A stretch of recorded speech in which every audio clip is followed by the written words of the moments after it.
les amis, et salut Mélie. Alors aujourd'hui un nouveau défi très facile, des nuggets de poulet. Donc c'est très simple, il faut juste que tu suives vraiment bien les consignes, sinon tu auras quelque chose qui ne sera pas très uniforme et pas très sympa à manger.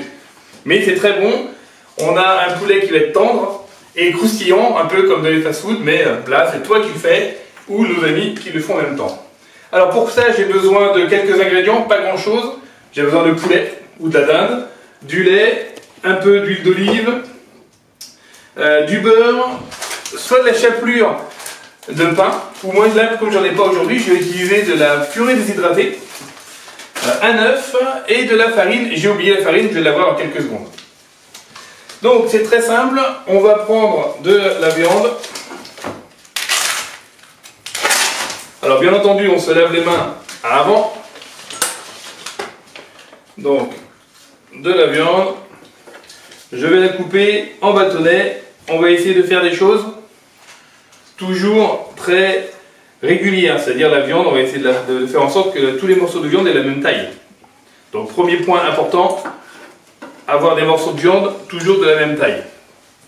Donc là, j'ai mon escalope, voilà, j'enlève, donc ce qu'on appelle parer, j'enlève des petits morceaux de gras qu'il peut y avoir. Donc un couteau sans dents, parce qu'avec des dents ça va juste déchirer la viande. Donc un couteau sans dents, de préférence bien aiguisé. Et là je prends la viande, je vais faire des morceaux à peu près voilà, dans la largeur.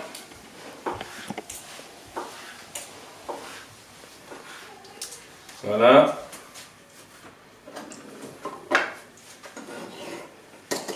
Donc à peu près tous de la même taille, c'est important, le point important. Donc un deuxième morceau. Généralement on peut compter pour les petits mangeurs une escalope par personne. Pour les gros mangeurs, 2 c'est bien. Parce que ça passe vraiment très vite. Ça se mange vraiment très bien. Donc mon escalope est parée, donc même chose, je vais mettre dans l'axe et je vais essayer de faire des morceaux d'à peu près de la même taille que tout à l'heure. Si vous avez des morceaux de viande épais, n'hésitez pas à les trancher d'abord pour en faire deux morceaux plus fins. Voilà, j'ai ma viande, ça c'est fait, les couteaux je les ai faits. Maintenant je vais prendre 3 récipients. Alors je vais mettre la viande ici, je vais mettre ici comme ça tout le monde verra bien. Dans le premier je vais mettre de la farine.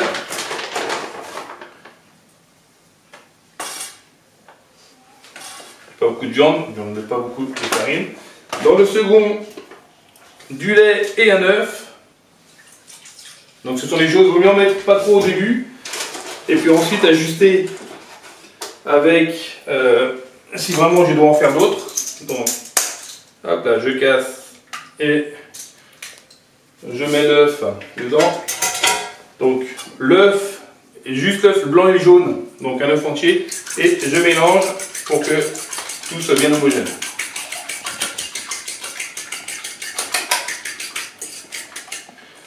Voilà, donc on peut voir juste l'œuf et le lait se sont bien mélangés. Je peux rajouter un tout petit peu de sel et de poivre. Si vous aimez les choses un peu épicées, n'hésitez pas à mettre dans la préparation des épices ou encore des choses un peu plus piquantes. Donc, si vous aimez le piment, n'hésitez pas à mettre le piment. Voilà. Et dans le troisième, je vais mettre la panure. Donc pour moi, j'ai dit, pour une fois que j'ai pas de pain, là je vais mettre un peu de flocons de purée. Donc pas trop, parce que j'ai pas beaucoup de viande. Alors, vous pouvez remplacer pour contribuer forcément par la panure de pain, mais si vous voulez faire des plats plus japonais, des tempura dans les boutiques japonaises, aujourd'hui vous pouvez acheter des flocons spécifiques pour ça, et ça donne un goût un petit peu plus croustillant aussi. Alors maintenant, on va commencer par prendre la viande, la mettre dans la farine. Alors, la deuxième étape importante, la première c'était, rappelez-vous, avoir la viande tout au même niveau, avoir les mêmes coupes. Maintenant la viande, il faut qu'elle soit vraiment bien farinée partout. Pas uniquement là où on voit, non, on fait bien attention de mettre la farine bien partout. Je mets plusieurs morceaux en même temps. Si vous êtes plusieurs, faites ça à plusieurs, il n'y a pas de problème. Donc, si vous mettez vos doigts dans la farine, puis après dans l'œuf, vous allez avoir des grumeaux sur les doigts. Donc là, j'ai mon morceau de viande, il y a bien de la farine partout.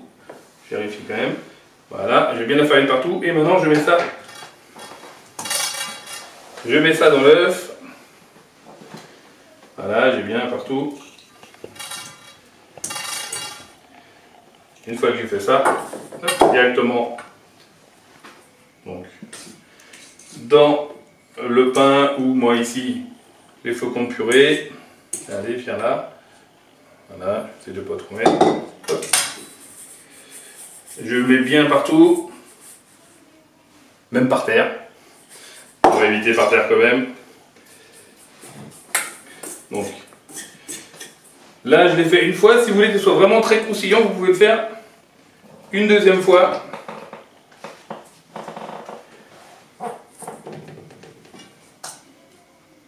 Voilà, donc là j'ai emprisonné la purée. Hop là, je vais avoir besoin de ma plaque. Donc j'ai une deuxième plaque, pas la plaque sur laquelle j'ai coupé la viande. Et là mon morceau de viande avec la purée. Bien faire attention qu'il y ait de la purée vraiment partout. Et je l'étale en attendant les autres morceaux.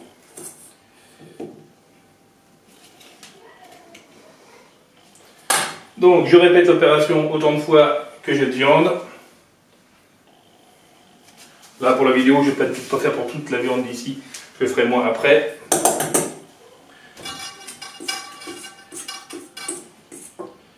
Donc, je rappelle d'abord la farine, bien farinée partout. Il ne faut pas qu'il reste de bout de poulet sans farine. Comme ça, ça permet à l'œuf de bien accrocher.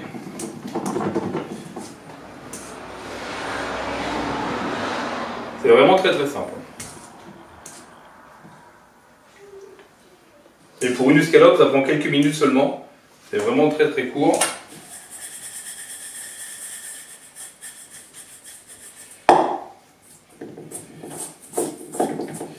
Allez, je le remets une fois dedans.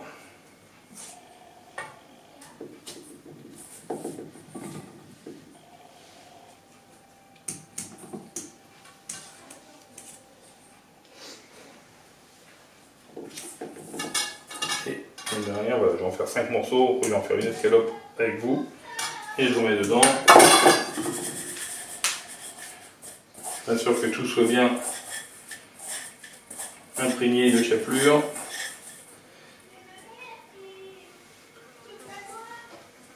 Les chapelures sont bons en plus.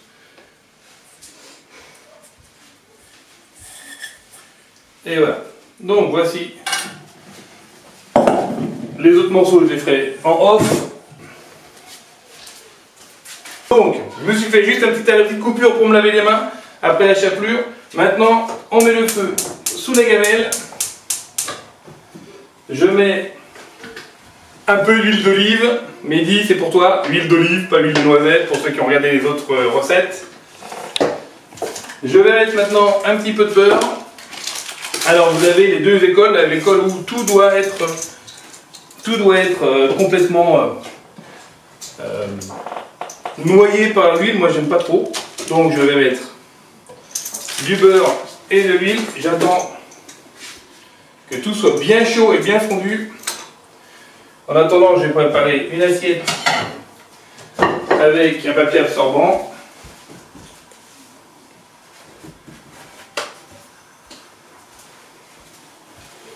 Assiette avec papier absorbant, voilà. Une fourchette propre. Régie, peux-tu me donner une fourchette propre, s'il te plaît?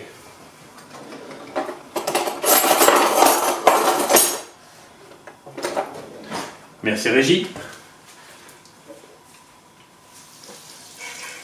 Alors maintenant, on a de l'huile, on a mis du beurre et de l'huile. Alors, maintenant tu le sais, je mets du beurre. Enfin, je mets de l'huile en plus du beurre pour pas que le beurre brûle. Donc là, on est assez tranquille, on va pouvoir prendre notre temps.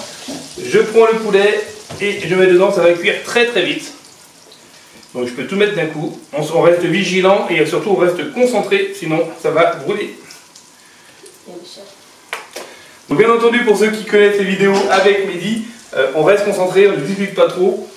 Et on fait attention que ça ne brûle pas. Donc, je mets bien. Non, on va attendre que ça change de couleur. On laisse environ à peu près 3-4 minutes par côté. Le poulet sera cuit. On pourra même, on fera juste une coupe sur un des morceaux, généralement le plus épais pour voir si oui, tout est bien cuit. Alors comme je vous disais tout à l'heure, il y a plusieurs écoles.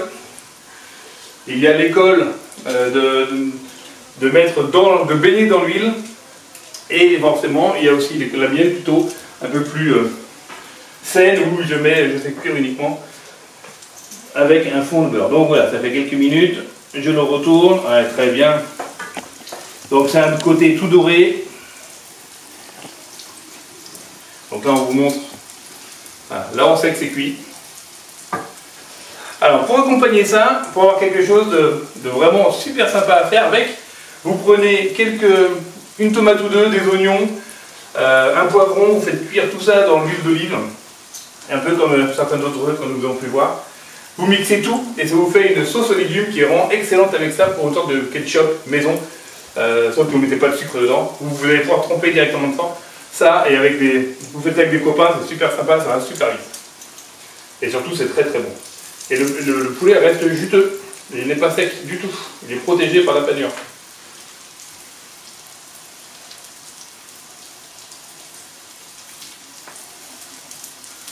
Il y a notre invité de dernière minute qui est là, comme toujours.